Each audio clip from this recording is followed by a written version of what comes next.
Hello, ladies and gentlemen, and welcome to October's TC New Tech. I'm Christopher Nesbitt. I am your event director for TC New Tech. We're going to have a really good event tonight, a great event. We've got some really cool startups that are going to come up here and pitch. We've got a broad range of them, everything from NFTs to space tech and some med tech thrown in there, a few different things. So definitely give them your full attention. And tonight we are going to be using our TC New Tech app to vote. So if you have not already signed in with the app, checked in, please make sure you do so. That's a QR code there. You can scan it with your phone and you will be able to put your phone number in. That'll get you checked in, and then that'll allow you to vote later when we put it back up on the screen. And this is now fully replacing our Eventbrite. Another announcement that we are trying to stay on top of right now, we are going to be retiring our Meetup account. So Meetup is something that we started out with, and it worked out really well for a long time, but we're finding that it's a lot of channels for us to keep updated for you guys, to keep accurate information out there. We want to make sure that everybody's getting the right information at the right times. So Meetup is on its way out. Probably by the end of the year, it will be shut down. So you might be seeing some things that don't match up with our main messaging, and that's why. So if you are not already signed up for our newsletter or following us on social media, make sure you do that. Those are the best places to make sure that you're getting the most current information about what's happening this month. And without further ado, I'm going to hand it over to Catherine Palms. Catherine Palms is actually, she pitched back in January, won the $500 for her startup, and she is looking to get more involved in the tech community and business. So I'm going to hand it off to Catherine Palms. I'll take this. All right, thanks for being here, you guys. As he said, I've pitched, so I know what it's like to be standing up here. So not only be nice to me, this is my first night emceeing by myself, but be nice to the presenters, make sure you're encouraging them. Your engagement helps them feel more confident. Also, silencing your phones is also a big thing to help them feel more confident. No distractions, you're present with our presenters. So as many as you know, TC New Tech exists to help grow the economic ecosystem here in Traverse City. We do that from pre-seed to exit and host events like this, so you can see a lot of up-and-coming companies, also some that are a little further along. So tonight, we look like most nights. We've got a 5-minute presentation. I'll be interrupting if we go over. You guys can help me out by just encouraging them. They did a good job. And then we have 5 minutes of Q&A. At the end of our presentations, we will have opportunity for public service announcements. There's microphones at the end of each aisle. And if you have something you'd like to share and ask, an announcement about an event coming up, you're welcome to come up and share that during voting. And then at the end, we'll have our awards and then reference our sponsors for tonight. This wouldn't happen without them. So also wouldn't happen without our members. If you guys are interested in joining a membership, you can use the QR code here to sign up. We really value everyone who participates, volunteering with our tech back there, helping out up here. So membership is really helpful and keeps TC New Tech going. All right, our main sponsor tonight and for the rest of the year is 20 Fathoms.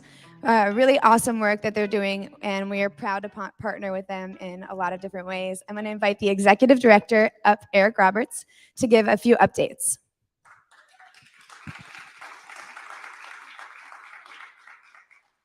Thank you. I don't need this slide. That's okay. Shout out for Catherine, right? First night handle all on her own, killing it over here. She's absolutely awesome. All the way back from her pitch days to running the show now. So awesome. Shout out to you. Just a couple quick things. I think we have 5 pitches tonight, so I'll be brief.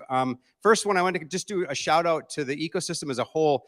Do you remember Jody Chanels, who was here about 2 months ago? She won. You all voted for her. I hope you remember her. So you all voted. She won Matchmakers, her app.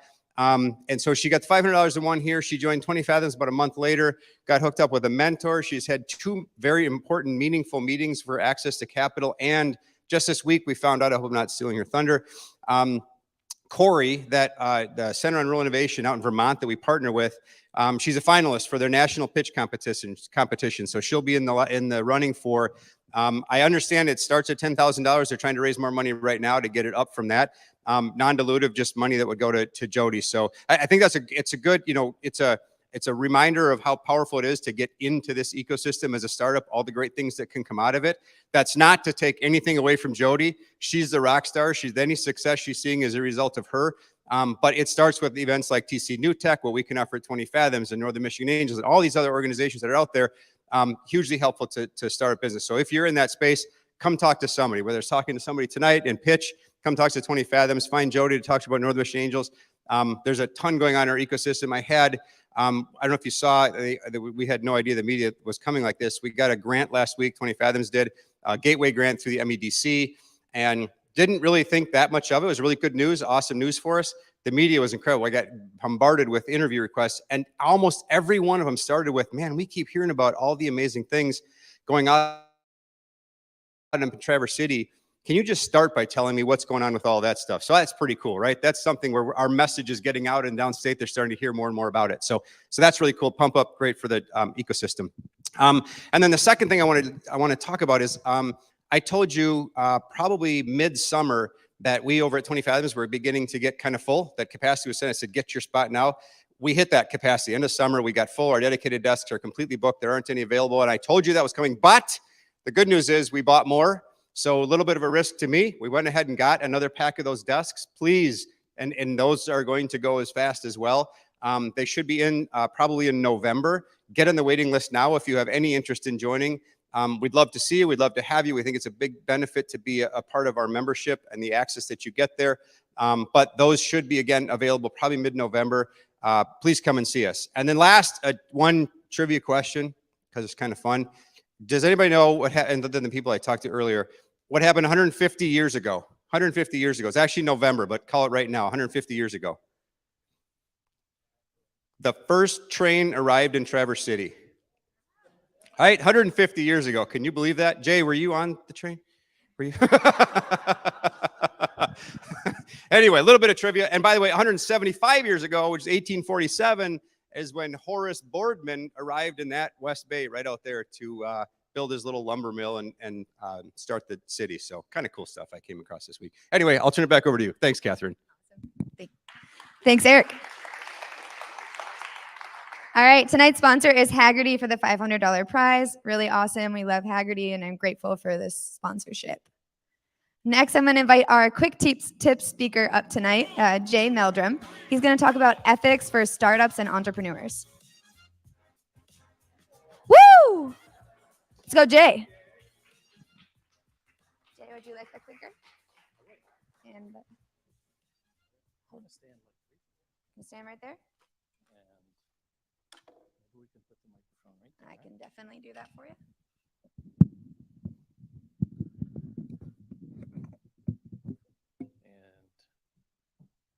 And I'm up, but my next slide is my first slide, right? Okay, there we go. So I'm going to start out with some cheat sheets, but then I'm going to go live. This presentation is one that I give to graduating seniors at Michigan Tech each year. It's part of a ceremony called the Order of the Engineer, and it's each new engineer takes an oath called the obligation. It reads like this, and this is why I have to read it. As an engineer, I pledge to practice integrity and fair dealing, tolerance and respect, and to uphold the devotion to the standards and the dignity of my profession. Conscious always that my skill carries with it the obligation to serve humanity by making the best use of Earth's precious wealth. As an engineer, I shall participate in none but honest enterprises. When needed, my skill and knowledge shall be given without reservation for the public good in the performance of my duty and the fidelity of my profession. So we do this every year. Actually, we do it twice a year because we have spring and fall commencement to the graduating seniors. And throughout my career, I must have hit the button. I've had things happen in my life that I think are worth noting, and the byline is, don't be like that guy. So I've chased the devil. I've gotten away from the devil. So here's my short history. Not the devil. Oh my gosh. I worked for General Motors because I went to General Motors Institute. I worked for a major car company in Detroit, Cadillac. I worked for another small company based in California, Hewlett Packard. I worked for a small machine tool company. And then I spun out of business, a testing business. I then moved to Houghton, took my wife up there when it was nice in the summer. And I spent 25 winters in Houghton before I came here. And by the way, October 4th is the anniversary of us opening the office here in Traverse City. So thanks. So my first job out of college was working in a test lab at Cadillac Motor Car. And we got to be on the GFR committee. That's Go for a Ride. And I would study how vehicles had certain vibrations and bad things in it. And we would come back in the lab and work on those. And I noticed that some of the test equipment in the basement was dwindling. Some of the tires were going out the door, and people on the GFR committee were actually putting them in their trunk, and they wouldn't be there when they came back. So being the bright young whippersnapper I was, I said to my boss, I think we've got a theft problem going on here. And he said, well, thanks, Jay. I'll take a look at that. And I went back to my desk. I told my colleagues what I had done. I felt all great about it. And they said, well, guess what, Jay? Those tires went to your boss's house. I didn't feel too good about that. GM had its problems. GM, I don't know if you realize this, but GM didn't go bankrupt once. It went bankrupt 3 times. And one of the problems that they had back in the early 2000s was an ignition key. And the ignition key would fail. And what that meant was your car would turn off and your airbags wouldn't work. And this happened around 2001. They knew about it. They didn't do anything because it cost a lot of money to recall all those cars. Well, it took 15 years for them finally to resolve this. And Mary Bauer, another GMI grad, current president of CEO of General Motors, apologized to the 125 people who lost their lives. And they paid a $120 million fine, and they recalled 30 million cars. And to that I say, don't be like those people. Don't be like that guy. Other car companies had their problems. Recently, Volkswagen had a problem where they would have a trigger in their system that said, oh, I think I'm being tested for emissions. So they changed the calibration on the vehicle engine. Did it go too fast? It did. Did I do that? I don't know. It's just going. It's going. So they... Try to keep it. Okay, thanks. So they were fined. People lost their jobs. And Toyota had another solution to the emissions problem. When the hood was raised, a signal would go to the calibration system saying, oh, I think I'm being tested for emissions. Let's change the schedule so that we meet the emission schedule. And then when you put the hood back down, it went into the performance mode. They got caught, and it was about $8 million that they had to pay. Well, then, like I said, I moved on to a smaller company. How many people know the company called Hewlett Packard? Ask your sons and daughters. They won't raise their hand. Well, I worked for Hewlett Packard in the good old days. I learned the HP way. I learned management by walking around. It was a great, great company to work for. I left 5 years after I started, and that's when I started getting into setting up my own business.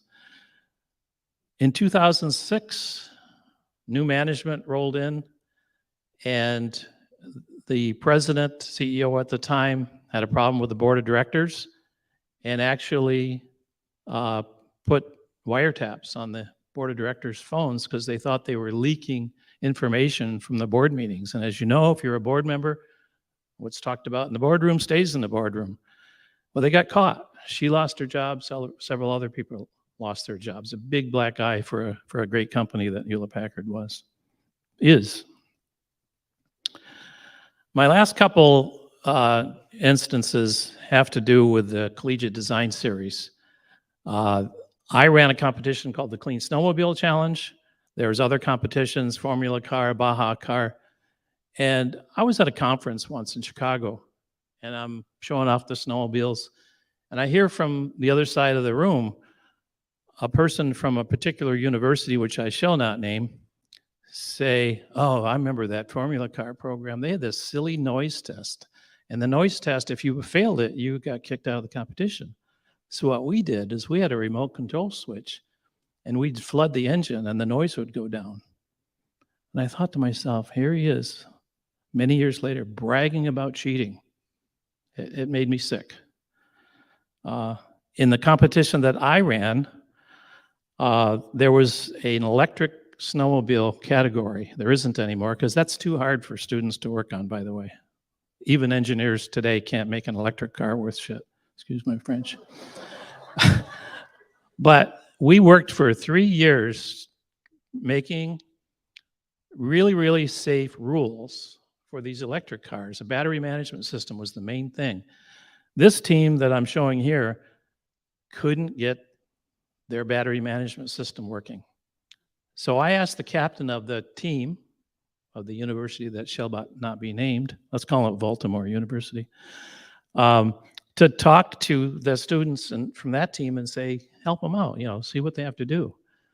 And after about an hour, the captain, who's shown here on the far right, came to me and said, Jack, I'm sorry, I can't do what the guy said. And I said, why? He says, well, he told me to go back and just get some flashy lights to flash and call it good and say that you got your battery management system working. That's what we did last year, and we won. Needless to say, I was sick. So don't be like that guy either. So I have a quote from a famous person in my life. It says, as you climb the ladder of success, be nice to as many people as you can. If you fail, you will meet each and every one of them on the way down. And be like that guy. Not ready for it.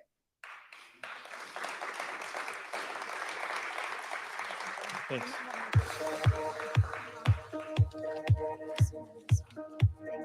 You bet. All right. Thank you, Jay. We're going to invite our first pitch up tonight, Seth Beaudry. He's going to be talking about NFT era. Just give us a moment. Maybe talk to your neighbor next to you about something where the devil didn't get you. All right, Seth, here we are.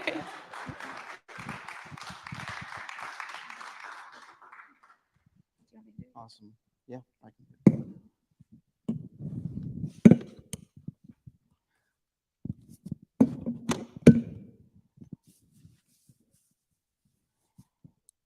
Hello, my name is Seth Beaudry, and I'm the artist and founder of NFT Era. And my company is helping to bridge the gap between Web 2 and Web 3 by providing a solution that helps people that are struggling with something that affects them, millions of people across the world today. So a little backstory on me. I graduated from Traverse City Central High School in 2017. And 2 weeks after receiving my diploma, I unfortunately had an accident resulting in paralysis from the waist down, but I'm so grateful to be able to present my company to you guys today. Thank you.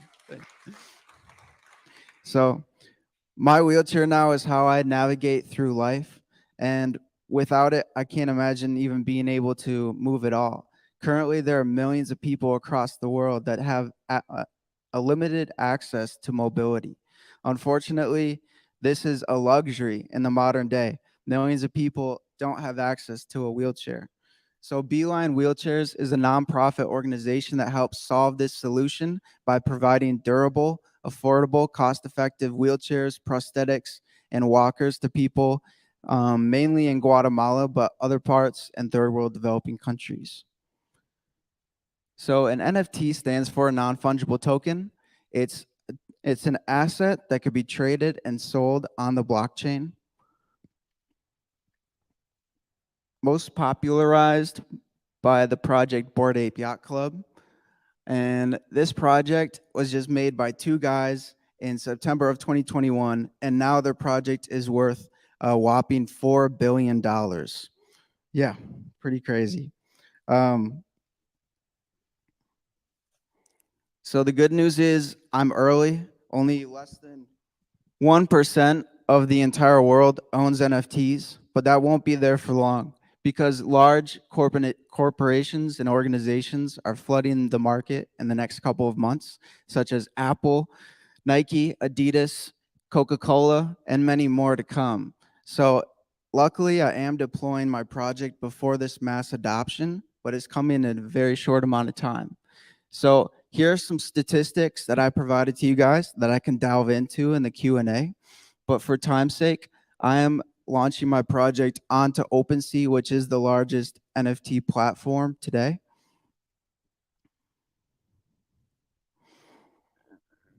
So I have three main competitive advantages that helps me succeed. One is my mission, two, my story, and three, my artwork. So over the last 10 months, I've spent nearly 1,600 hours creating 2,222 all individual one-of-ones, inspired by humanity, the different eras, and culture and fashion. So we've seen over the last decade a massive use case of the uprising online digital communities, whether it's through gaming, social media platforms such as Facebook, Twitch, Twitter. There have been now billions of people able to communicate across the world, along with communities being able to cultivate and drive up sales on a particular product. That is why with my company, I chose the slogan, come for the art, stay for the community.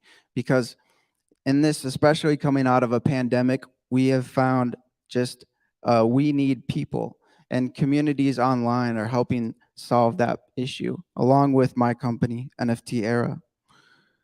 Why I'm needing the funding today and the $500 that I could use is towards this team. And of course, I'm actually needing more than the $500 in the future. And for the Q&A, I can just speak about what I'll be using the money for and how it could help a lot. But with proper funding, my story and unique artwork can reach millions of people, massively greaten the rate of success, and help thousands of people regain mobility across the world. Together, we can help mobilize humanity. Thank you.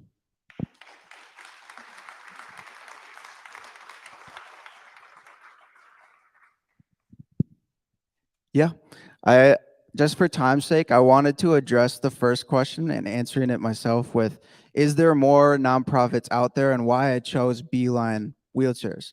So in 2019, I had the opportunity to go on a medical mission trip with surgeons, doctors, nurses from Munson here in Traverse City. And there we were able to help out people in the clinic in Guatemala, and they're teamed up with Mission Impact and Beeline wheelchairs. There I was able to see the instant relief these families were provided with the mobility of access to walkers, prosthetic legs. We would have 5-year-olds being able to play football with their fellow friends again once they were able to get a prosthetic leg, or a family member that was needing a wheelchair, and before then they didn't have that access. I went to Guatemala on this medical mission trip and got to meet the man Jose that you see in this photo here. He had to lay on stacks of cardboard for 4 years, and bed sores went to his bone.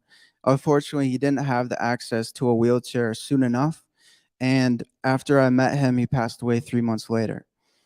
But with this project and with this company I'm working on, it's provided me a healthy creative outlet. Me being an artist my whole life, now after my accident, not being able to move my legs, but now I can still move my hands to create the artwork to help people across the globe. And if there's any questions, I'm here to answer. Yeah, of course. Are you allocating a percentage of revenue or profits to this specific nonprofit? Yeah, of course. So I'm working with the founder himself. He's located in Guatemala, and I'm hoping to generate enough revenue, approximately 20,000 just from the mint, And there they'll be helping thousands of people, whether it's walkers or prosthetic legs or wheelchairs. And there will also be updates along the way of people's testimonies of how they've been able to, like, how it's affected their lives in a positive way. Yes. If you have a investor, how much money do you need to fully launch, and what all is that going to cover? Yeah. So to repeat the question, you're asking how much I'm needing to have a successful launch. Incredible question.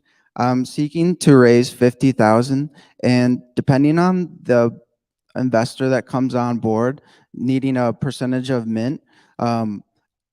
Depending on the price of Ethereum and how much I'm selling the pre-sale and total mint, it's going to be estimated of approximate 600,000 revenue with a standard deviation of like 200,000.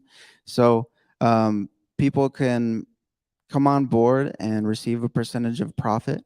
I am able to launch successfully without the funding. However, the people that I have met along the way over the last like 6 months of interviewing thousands of people, I have found incredible people in the space, such as a publicist that would be able to put me on to Bloomberg, Business Insider, Yahoo Finance, and put out my story and project amongst millions of people.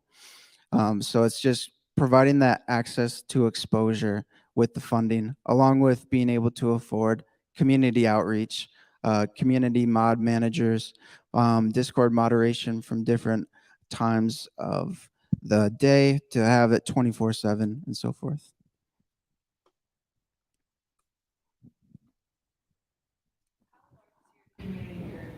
Yeah, great question. So how large my community is currently is the question asked. And we have approximately 11,000 followers, and that's adding hundreds every day on Twitter itself. And then we have 2,000 Discord members. I'm about to do a promotion that'll bring on a couple more thousand into the Discord, and looking super forward to that. Along with this community, I'm able to create in the meantime, so all this entire collection is black and white. I'll be doing another collection in color here within, along with utility attached, with adding these one-of-ones to the t-shirts, and that'll be airdropped to all the collectors and holders. Yeah, so there's one final question.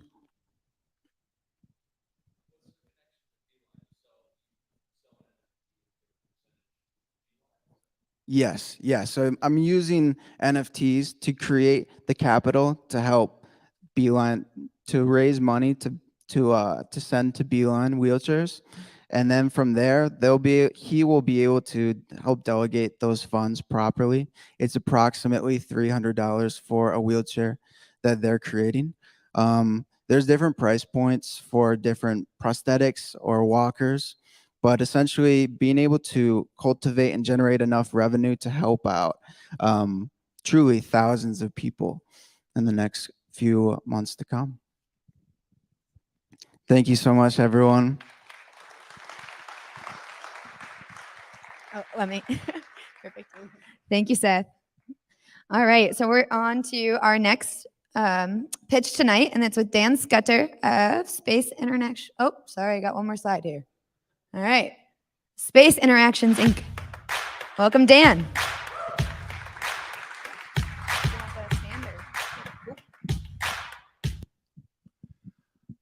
All right, my name is Dan Scudder, CEO and co-founder of Space Interactions.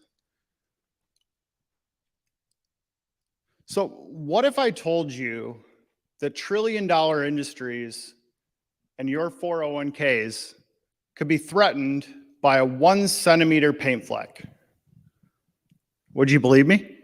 Anybody? The reality is it actually does. So 5 of the world's trillion-dollar industries, as well as majority of the companies in the Fortune 500 today, have huge vested interests in the space industry and low Earth orbit in particular. Prime example, just this week, John Deere made a multi-$100 million investment into a low Earth orbit satellites for their autonomous tractors that will go live across the entire world in 2030. So how do we solve, or how do we protect against these small objects? Right now, anything under 10 centimeters in low Earth orbit is untrackable and is largely tied to the resiliency of the radar abilities of singular countries or government agencies. So, and that goes back to a lack of global collaboration or willingness to share data, as well as creating any kind of incentive for the commercial operators to share their data with the various government entities to improve tracking by 7 to 10 times instantly. And then furthermore, most tools in the space industry, as future looking as it is, are out of date and they're not scalable to handle thousands of satellites actively in low Earth orbit. So at Space Interactions, we're creating a central operating platform for space traffic logistics and space traffic management. And what that does is it allows the world's government agencies and commercial companies to pool their data and aggregate their data under one singular independent entity for the first time ever. And we do this through providing unique privacy protections for all participants, creating the world's most resilient, repeatable radar hits of everything in low Earth orbit, allowing all the providers to now narrow their bands and increase the frequencies because they don't have to account for the entire world every time one thing goes around the planet. So the next thing that we do is we provide an incentivization for commercial operators to participate within the platform and openly share their data. And the reason this is important to them is because, as some in the space industry may have heard, the FCC recently made new rules around how long commercial operators have to deorbit their satellites and so forth based on how much fuel or the lifespan of the product or the satellite. And this is because they've pushed things so far that we now have these defunct satellites that had no deorbit plans and somewhat recklessness on some behaviors of different commercial operators. So by incentivizing it and rewarding them, instead of trying to create a governing body globally that's supposed to penalize and fine them for this, we incentivize it and we actually pay them to submit their data and participate, creating a much more stabilized environment. And then finally, we have our dynamic digital twin. Not many people know what a digital twin is, but imagine a real-time model that simulates all this data for quantum AI and deep learning artificial intelligence that can create the most accurate predictions of where everything is going to be weeks ahead of time. And then it also allows basically anybody in high school today could jump into this digital twin with a PlayStation 5 controller and learn orbital mechanics and play off of it. And whoops, there's 5 minutes. So long story short, we are about 1 year away from launching our product. Right now, we are raising a safe round of $1 million with a $7.5 million valuation or a 20% discount. That helps us stay here in Michigan and not relocate to Texas or abroad, which has been offered to us. So, thank you. Oh yeah, that's great. Okay. All right, we're gonna move on to the Q&A. Yes. You pointed out all the different governments, et cetera, that are not cooperating. How much does your system depend on at getting them to cooperate with you? And how it's going to affect your plan if you don't? Currently, okay, so the question is, how much does it affect the plan if I'm not able to get a lot of government cooperation? Just for starters, did you know that NASA doesn't share data with Space Force?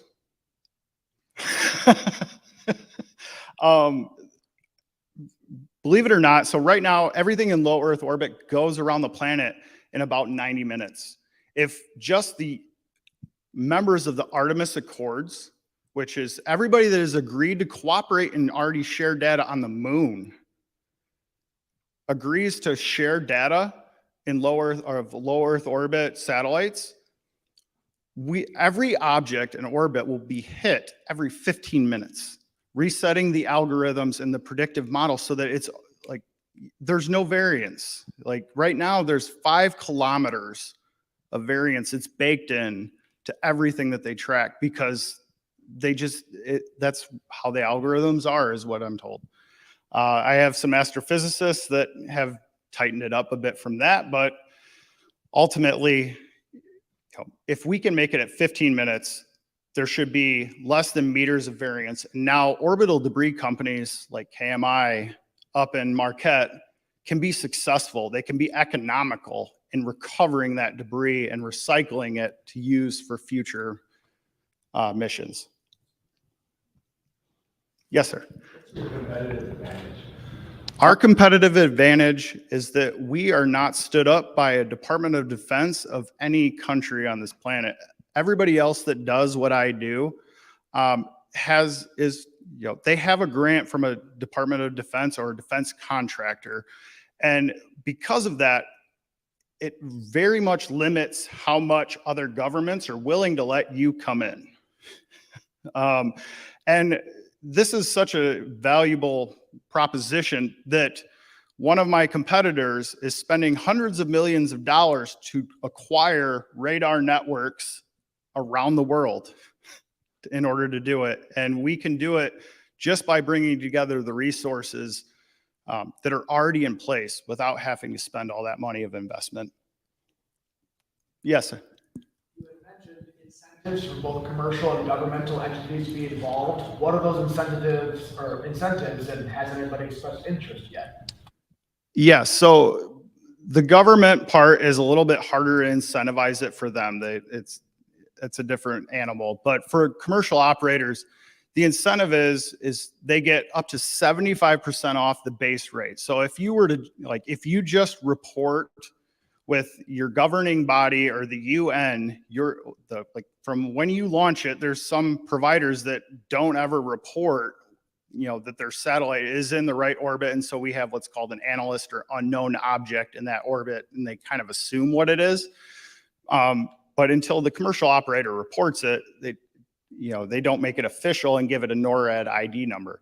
So just by doing that quick, how you actually should, once you achieve the orbit and you report it, I'll give you 10% for maintaining and updating that. Then you start sharing the data, and based on the volume of data that you share on comparatively to the number of satellites you have in orbit, you can, reduce that cost significantly. And I've got 7 seconds, sorry. Well, thank you, everybody.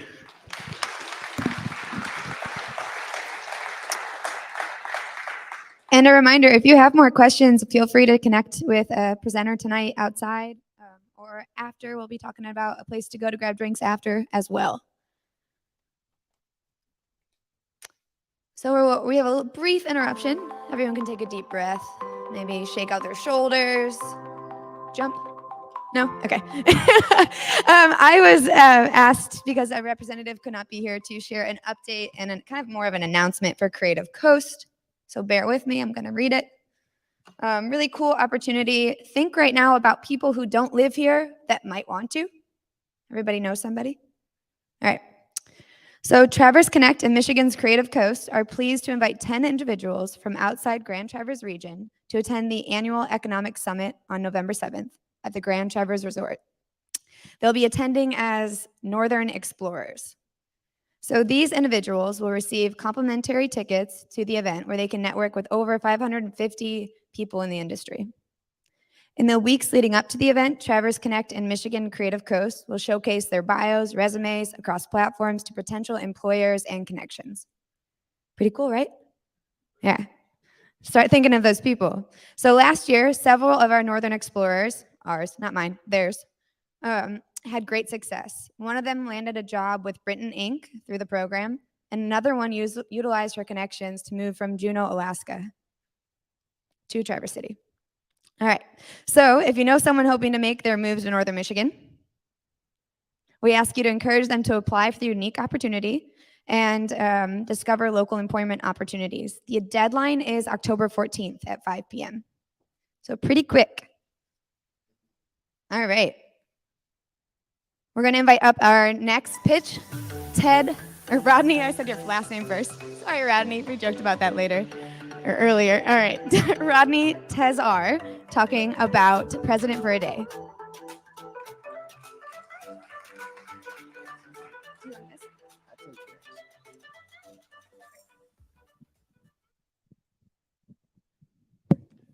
Thank you. My name is Rodney Tezar, and I have a idea that I'd like to pitch today, and I thank you for the opportunity to do so. So what's presidentforaday.us? Well, let me ask you a question. I love Eric. He is a trivia guy, and he went back down to 1847. I only go far back 1849. Oops, sorry about that. 1849. So the question is, has anybody ever been president for one day in the United States? And if so, who? And the answer is yes. And it was a senator in Missouri in 1849 because Zachary Taylor, who won the 12th president, did not want to have his inauguration day on a Sunday. And back then, every inauguration day was on March 4th. And so the order of succession is back then president, vice president, and Senate pro tem, and the Senate pro tem was president for a day. But let me kind of back up a little bit about why I think this is kind of a cool idea, and I hope you do as well. I've been in sales and marketing for about 30 years in the technology industry, from hardware and software in the 80s to professional services and outsourcing in the 90s to internet, web, e-commerce 2010. Last 10 years been in the data world, big data, marketing, segmentation, modeling, and stuff. And I've talked to thousands of people. And even though they say you don't necessarily want to talk about politics, I'll talk about anything with a client or a prospect that wants to talk about it. And ironically, politics does come up. And usually two of the statements that I've always heard over 30 years have been one of these two. And that kind of makes me laugh. One is, our president is an idiot. You know, in the last 6 years, we probably all would agree with that, right? The other one is, if I were president for a day, I would do this. So let me ask you a question. Do you still believe that one person can make a difference in today's America? And let me ask you another question, because I do.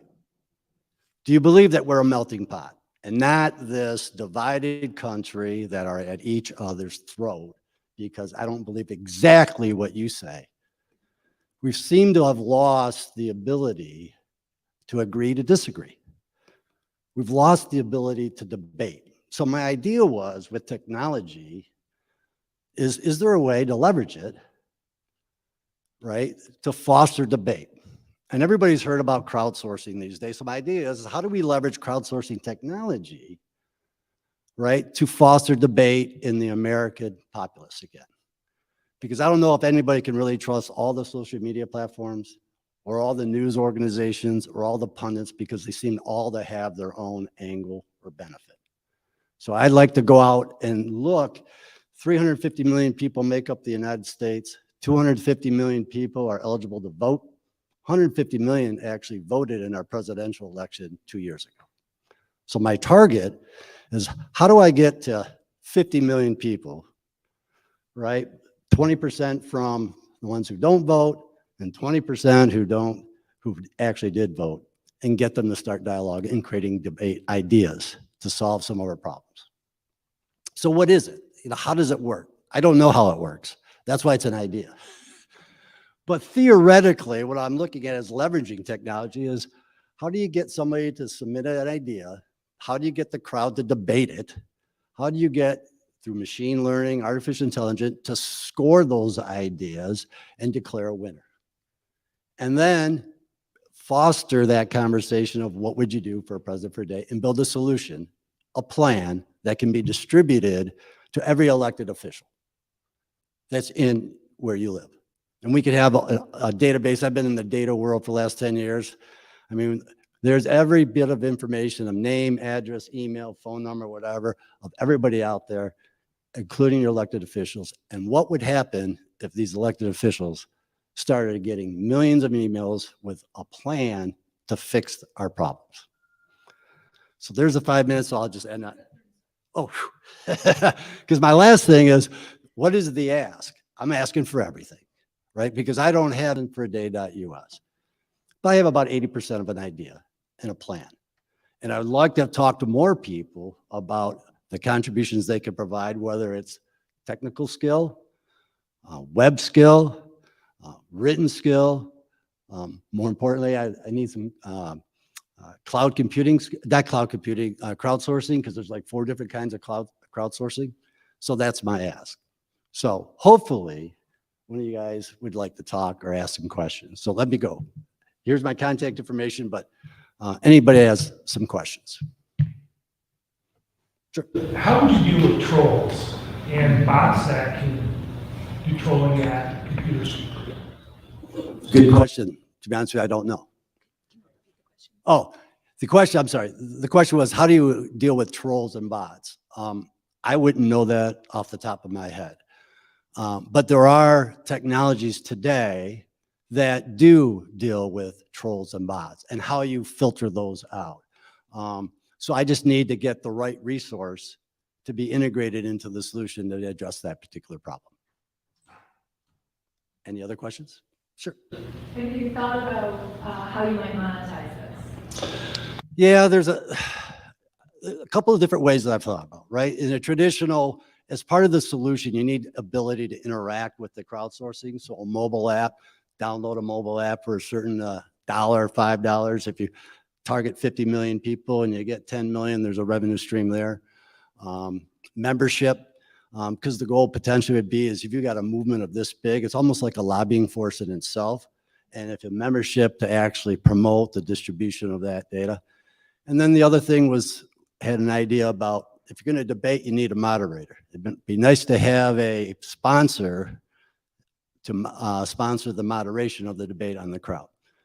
And then the last thing was, it's so big, right, that are there other smaller communities who'd want to do the same thing? So let's say I was an elected official and the state representative here in Traverse City. How would I extend this just to my constituency to see how they would solve problems locally? Well, that's kind of like a private label. So there was a revenue stream opportunity there as well. Any more questions? Sure.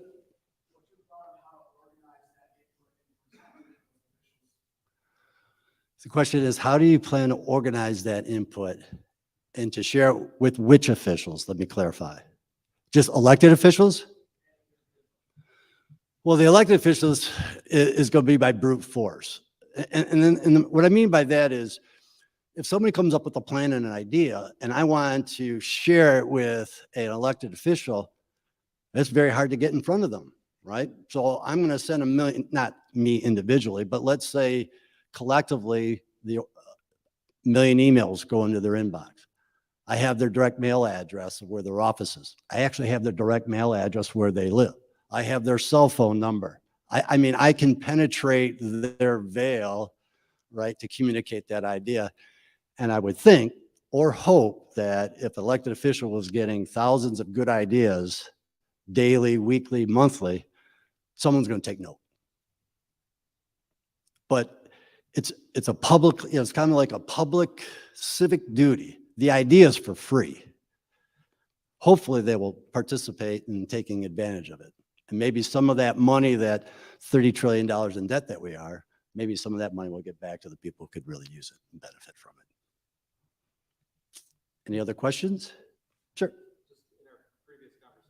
Something about an education component. Yeah, so, one of the things is just not being a solution or crowdsourcing, is actually be a portal, a hub for information about what this country was started on, right? The Constitution, right? The Bill of Rights, the Declaration of Independence. These are all documents that people have never read, other than maybe my generation. I mean, and the generations before, but I don't think too many people now read that stuff and what that really means, right? So to be able to have a repository, what is every branch of government's responsibility? Executive, legislative, judicial. I mean, to be that hub, that source, that I am not going to go to the government, half of it's corrupted. I'm going to go here to find out the information and how I can leverage it. And that would include podcasts, blogs, anything to interact with the citizenry, right? To get them to have a voice again. Because I think, oh, got one more question?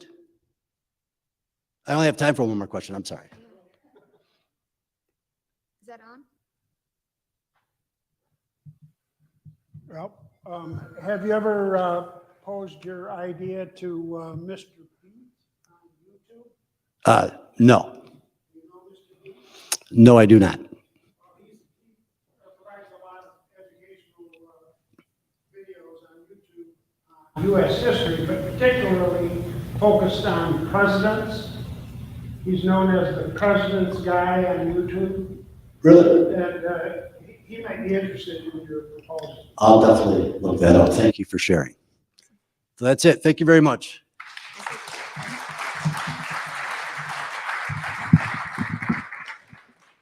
All right, our next is Varsity Gems with Thomas Koch.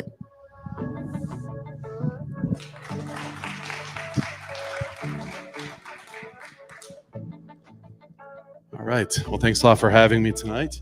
I'm Thomas Koch from Varsity Gems, and we are college sports digital trading cards. So we've heard about NFTs, we've heard about space. We're NFTs in space. Just kidding. But we will pierce the veil. Uh-oh. I'm not moving forward. This one. All right, there we go. So how many of you have heard of name, image, and likeness, or NIL? A little more than a year ago, the NCAA passed these rules based on a Supreme Court ruling that athletes could now make money off their name, image, and likeness. The young man taking flight over there, that's my son, Alex Uplot. He's a conference champion high jumper in the Horizon League at Oakland University. Also was a pretty good basketball player in his day. He and his friends, a lot of whom I had coached in AAU basketball, said, learn about NIL so you can tell us what that is. I talked to over 200 plus athletic directors, coaches, athletes, and so forth, and wound up being an advisor for a project at Dartmouth College. It's a junior college somewhere in New Hampshire, I think, the Tuck School of Business. And they came up with the idea of NFTs being a great way for athletes to make money off this new NIL rule. And as we know, we heard some of this data already before from Seth, but the NFT market was pretty big in 2021. It's actually shrunk quite a bit since then. So the one area where it's actually stayed consistent is sports. NBA Top Shot is the biggest one. Who's an NBA fan here? Yes, I'm one of the few. Okay, great. But NBA Top Shot has been making a ton of money doing these great NFTs. Collectors have been making a ton of money. It's pretty cool. It has begun to trickle into the college sports world, mostly at the Division I, the big time level, your sports like college football, college basketball, things like that. So what did we do? We went out. The other sponsor of the project at Dartmouth was a company called McFadden Digital. Has anyone here ever bought any clothing online from fanatics.com? It's one of the top places to buy sports paraphernalia. If you bought stuff from your school's website, you probably bought it from Fanatics. McFadden is the boring e-commerce company behind that. They integrate Oracle e-commerce, and they sponsored the project and built us an entire marketplace to do this.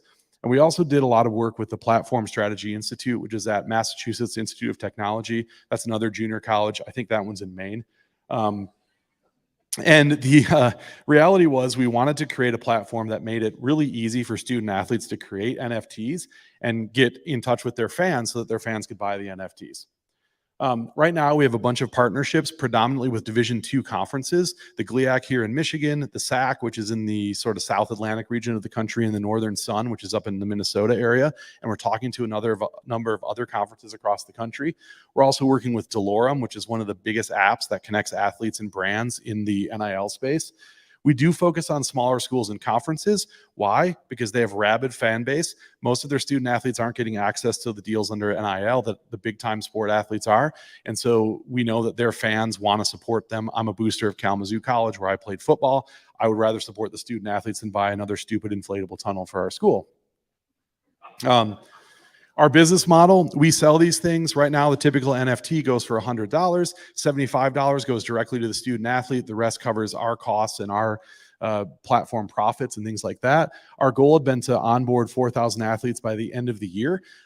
With the conference partnerships we have right now, we actually have access to over 12,000 athletes. So we're actually well on the way to that number. 250 NFTs already prepared and ready to go.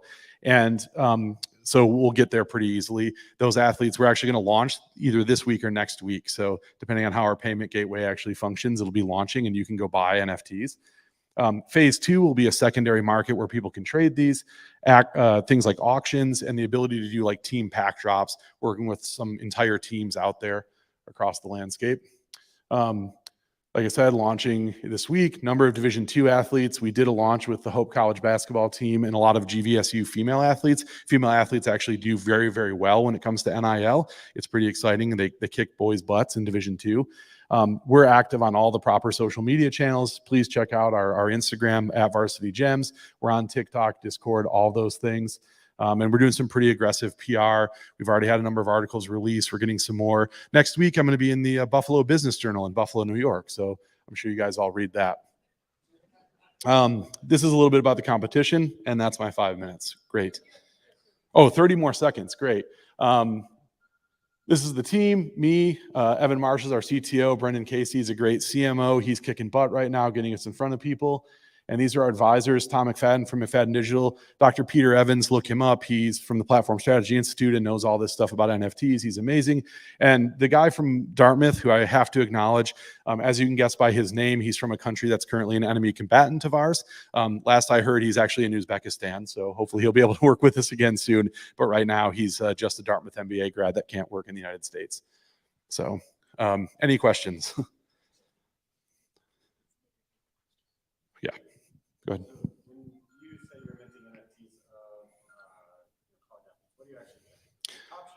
Yeah.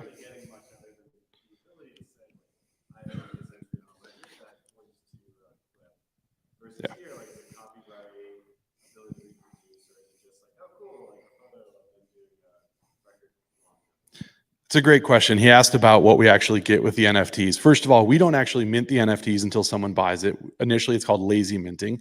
And the student athletes give us images they have IP access to. In the college sports world, there's this thing called CLC. It's really easy to get access and IP licensing. Right now, it's predominantly pictures. We can do some things. I'm 43, 43 today. It's my birthday, so I win automatically. I call them GIFs, but you people call them GIFs. But we can do some motion images and videos and things like that. But they look like digital trading cards. If you go to our Instagram page, if you're a fan of 1980s baseball cards, please, somebody be there. There's some really cool designs. I have a great design team, and they design them.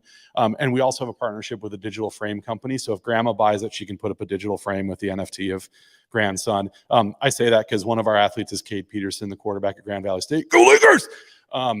And hopefully there's no Ferris people here. Cade's grandmother from Maple City, or wherever she's from up here, Glen Lake High School, wants to buy his thing. She wants to put it on her wall. Just at Varsity Gems, one word. And Cade's, actually, his images, the first one is up there. So any other questions? We have 3 minutes. Do something cool. Okay.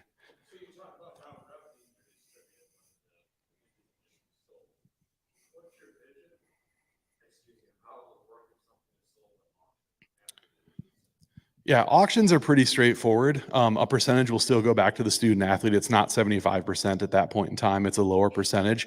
We do have a contract that governs that relationship. And we also anticipate things like aftermarket sales beyond auctions where somebody wants to sell them. One of the athletes, I'm not going to mention him, but he's a Red Wings draft pick who plays at University of Denver. We anticipate, for instance, University of Denver won the national championship in hockey. If anybody, that's the one on ice. Does anyone up here follow that? But he's going to go directly to the Griffins or the Red Wings after this season, and his will go up in value, right? So somebody will want to sell that and flip that card. He'll continue to get a portion of those proceeds. We're actually working directly with his agent. Baseball and hockey are a bit unique because most of the players have agents, or they call them advisors at that level. But yeah, they will continue to benefit throughout the lifetime of that NFT being owned. We really want to be student athlete first. I get up on my soapbox. 2 stories I like to tell. One is the first big star I coached in AAU basketball. He went to a school called Ferris State University. It's somewhere north of Grand Valley. I don't know where. I don't really pay attention to them. Got to school, but he was a poor inner city kid and realized that college basketball wasn't that great when all you have is your scholarship, because he didn't have any money to go out and go party and do things that his teammates were doing. So he dropped out. He's now an Amazon driver. Had he played for 4 years, he probably would be playing pro basketball somewhere overseas. The second story I tell is I was a rich kid. My dad worked for a company called Oracle. It's a really small software company, barely making it. When I got to college, our practices, I played in the Aero when practice would end after the cafeteria closed. And I would go to McDonald's or Burger King or whatever. The next day I would show up because I'm kind of a bigger guy, like my bacon and eggs, and I would have breakfast. And there were 2 other kids, Will and Dave, who wound up being my roommates. And they were always eating breakfast, and they were eating much bigger breakfast than I was. Well, Will and Dave were from inner city Houston and inner city Detroit, respectively, and they came from very poor backgrounds. If they didn't eat dinner because the cafeteria was closed, they didn't eat again until the next day at breakfast. And we were called the Breakfast Club. I didn't know that until about halfway through the first quarter because I'm a little bit dense. But they're my best friends to this day, and their college experience was much different than mine because of that. So I want students to be able to profit as much as they can and benefit as much from this. And my son, who's qualified for NCAAs, won 3 conference championships now. He's on a 65% scholarship. He was driving DoorDash to cover the rest of his costs. Now under NIL and doing some of this stuff, he can make enough money where he's comfortable. And not only that, connect with alumni from Oakland University who will be his employer someday. Because how many of you here watch professional high jump? Wow, big following. Yeah, he's not going pro. So thanks.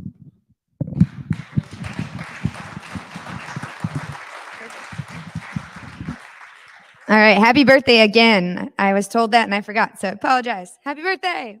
Woo. All right. Our final pitch tonight is with Cindy Bauer talking about Coordinista. So welcome, Cindy.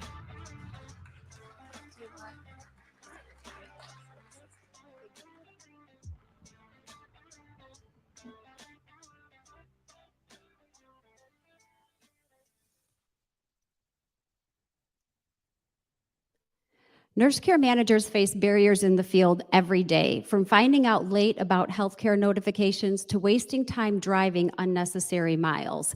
We use Excel spreadsheets to manage our caseloads. And to find a patient's location, we have to pull out our laptop, log into the hotspot, log into the VPN, log into the platform, find the patient's name, find the patient's address, and then manually enter it into our phone. And the same goes for phone numbers. And all these barriers make it harder to reach and engage patients. But without engagement, many high-risk patients end up readmitted to the hospital. And this causes penalties for hospitals, billions of costs for payers, and missed revenue for providers. Hi, I'm Cindy Bauer, founder and CEO of Coordinista, and I led my provider in all transitions of care and reducing readmissions by 30%. I saw these barriers in the field, and I saw patients falling through the cracks, and that's why I founded Coordinista. We optimize clinician workflow in the field to save time, increase engagements, and improve health outcomes. First, using AI, latitude, longitude, and risk, we optimize caseloads to reduce wasted driving. Our mobile app makes calling, scheduling, and routing fast and easy. We even suggest optimal times for appointments and send hospital notifications in real time directly to the mobile app. We track all care coordination, readmissions, and acuity changes, and create service summaries for the patient's charts. Our KPI dashboard provides visibility into the field and all team and transitions of care performance metrics. What this means is more quality engagements and faster response times, such as medication reconciliations within 3 days post-discharge instead of 14. We also save up to 10 hours a week per care manager and provide insights into the field for best practice. What this means is less waste and less readmissions, less penalties, and improved qualities for payers and providers. Dr. Holmes was right. Medicare and Medicare Advantage care at home solutions are expected to reach $265 billion by 2025. Our total available market is the field care delivery software solutions market, and our beachhead is care management, and with first focusing on rural providers who are seeking transitions of care solutions. Coordinista is the only platform that sends the hospital notifications directly to the mobile app in the field for faster responses. Our competitors assign caseloads manually and by zip code, falling far short of Coordinista's optimization and automation. Some of the competitors do provide routing and field visibility, but Coordinista is set apart in tracking all transitions of care and care coordination activity and performance. Our revenue model is an annual license with a one-time implementation fee and a nominal per patient per month subscription. Medical Solutions Group will help us secure our first customers, and we'll use indirect and direct marketing to reach rural health systems, payers, and accountable care organizations. And we already have relationships with future channel partners, Azalea Health, Change Healthcare, and Matrix Care. We raised $75,000, signed our first channel partner, and developed our beta version and a functional mobile app. We're filing our design and provisional patents this week and just completed our MVP discovery. With adequate funding, we expect to run our pilot in the first quarter of 23. Our 5-year revenue projections is $43 million with a gross profit margin of 86%. We have a fantastic team. Vince McGee has been a leader in healthcare IT from startups to major corporations. Mike McGuire has helped build 15 healthcare companies and seen 3 successful exits. And Damone Sorensen's been CFO of health systems for over 20 years. We also have fantastic advisors and partners who have deep experience in their fields. We're asking $500,000 for MVP development, HIPAA risk assessments, conducting our pilot, and standing up our go-to-market product. Thank you for learning about Coordinista, and I'm happy to answer any questions you have.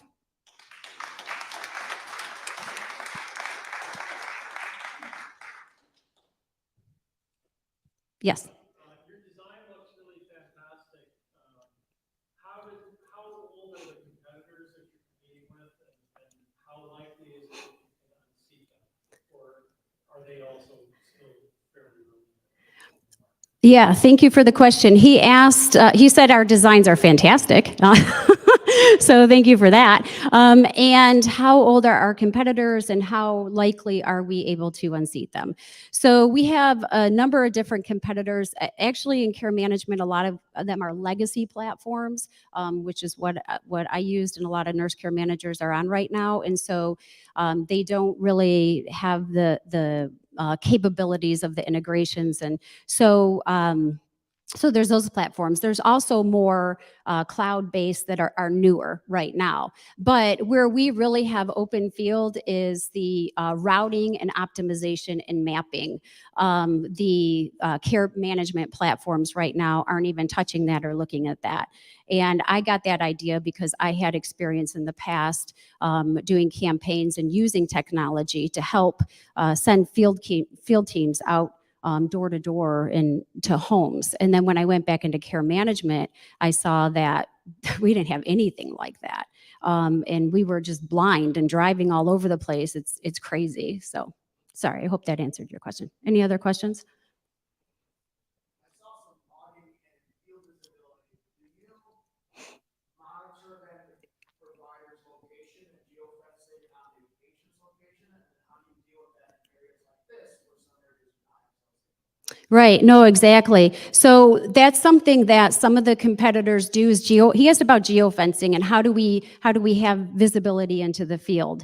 And a lot of the competitors, they're using that not just for geofencing of knowing the location in real time, but also that's how they capture the time of events or appointments. Because for billing services to CMS, you have to log the minutes and show audits of the minutes of how long you're spending doing care coordination.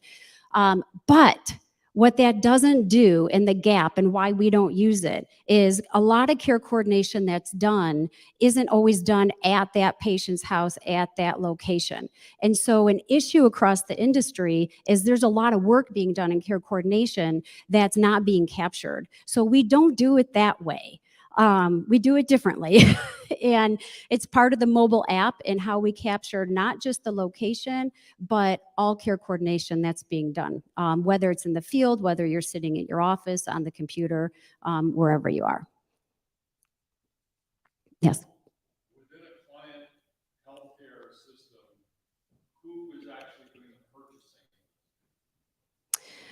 the purchasing? Who is in our market? The department. Okay. So the health systems that we've been talking to so far, we've talked to the tech in the health system, the chief medical officers and directors. Population health is sometimes involved, depending on how big the system is. And of course, finance. We've talked to some financial CFOs in that too. So, so there's a number of different departments that kind of have their hands in it. Any other questions? Mm-hmm.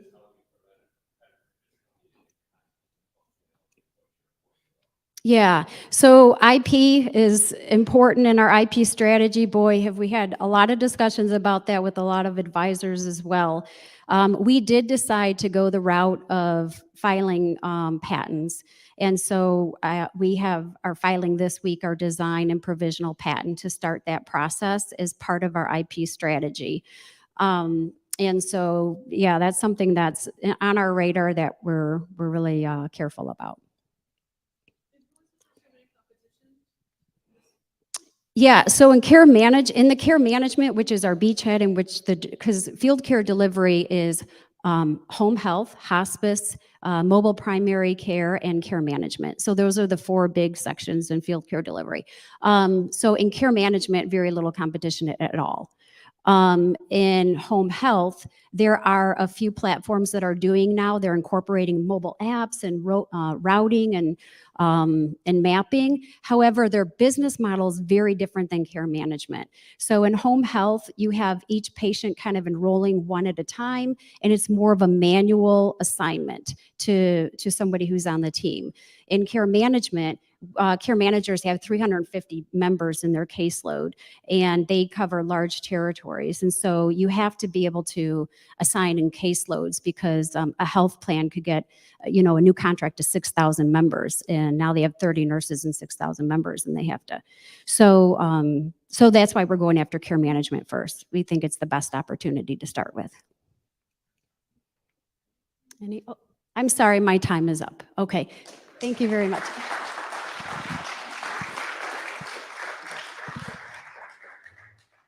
All right, pretty awesome tonight. It's now time to get ready to vote. So we will be using our online app to vote if you guys want to use the QR code. And those online, hopefully you can find that space to vote too. Just wait for you guys to get that. We're going to let the voting happen. While the votes are happening, we do have open mics for those public service announcements. So make sure to come up if you'd like to. Did everyone get that? Should I go back?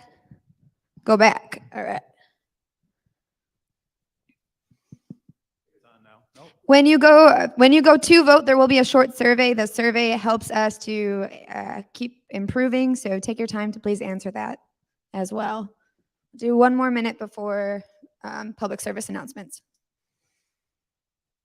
All right, looks like everybody got that. We want to do another thank you to Haggerty, who is sponsoring tonight's prize of $500. And from there, I believe it's time for those PSAs.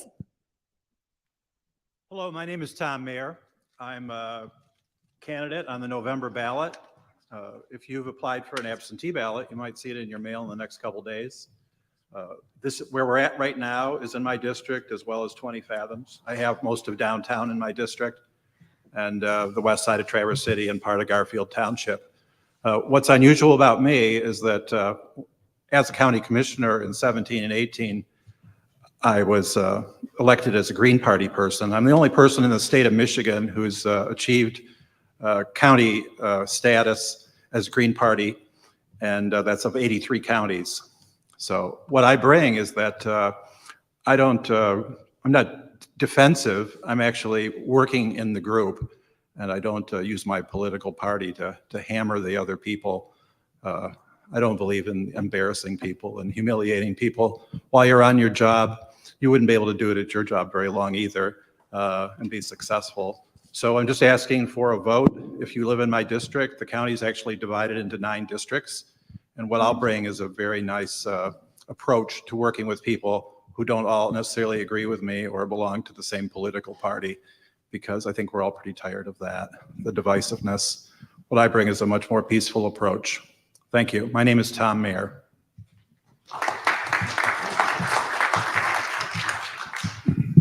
Hi, my name is Zach Erlacher. Some of you may have seen me around 20 Fathoms. Once in a while, I think I'm on the creative coast. My twin brother, Michael, and I have recently published a novel. It's a mystery novel. It's called The Man from Mittelwerk, and it's about 2 twin brothers from Traverse City who go to World War II. One of them liberates Mittelwerk, which is where they built the V-2 rockets, and the other brother goes missing. Then 5 years later, there's a murder. It's a scientist. I can't really say more, but it's a noir detective story. If this is interesting, check it out. It's on Amazon, Audible, and you can read about it at mzerlacher.com. Thanks a lot. Hi, everybody. My name is John Woodruff. I'm making a quick announcement on behalf of TC Codes. There's a nice table out there. There's a couple presentations coming up this month. October 11th, our friend Keith Kelly will be giving an intro to Python, where you can get hands-on with Python, I think on Raspberry Pi. And October 27th, I'll be doing kind of a fundamentals on machine learning. So I'll try to give a lot of examples and not get too deep into math or anything like that. So if you're eager to learn about that, join us. They'll be at 6 p.m. That's Tuesday, October 11th and Thursday, October 27th. You can get more info outside. Thank you. Good evening. I'm thinking some of you were at Startup Week last spring and maybe even Friday night for the student pitch competition. I run the NMC startup effort at NMC, the local community college, and we're spinning it up again. So one thing I'm looking for is mentors. So we had, I think, a great interaction between mentors and students last year. We want to do that again. Of course, I don't exactly know what the projects or problems are going to be. So having a nice long list of mentors that would be willing to help those students would be great. I'm out the table. Thanks much.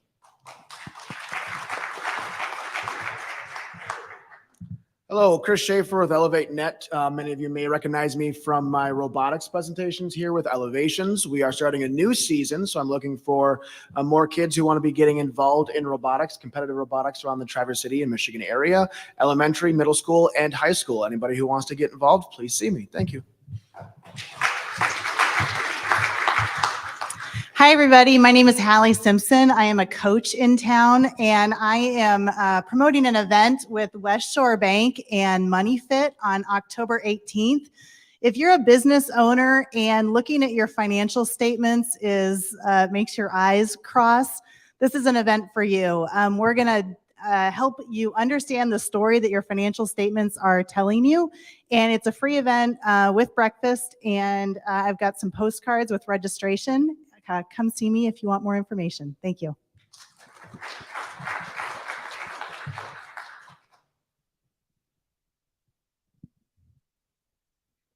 right, any other public service announcements? Awesome. We'll just wait till the vote comes in.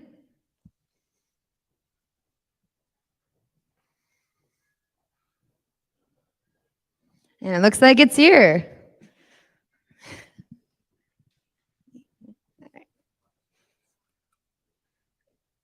All right, we are going to welcome Cindy Bauer back up to the stage for Coordinista.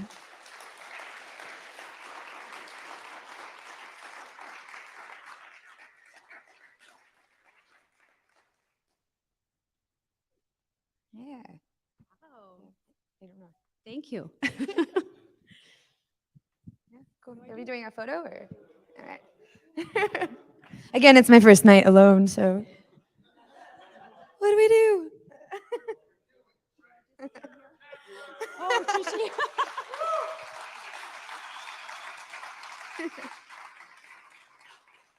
Awesome.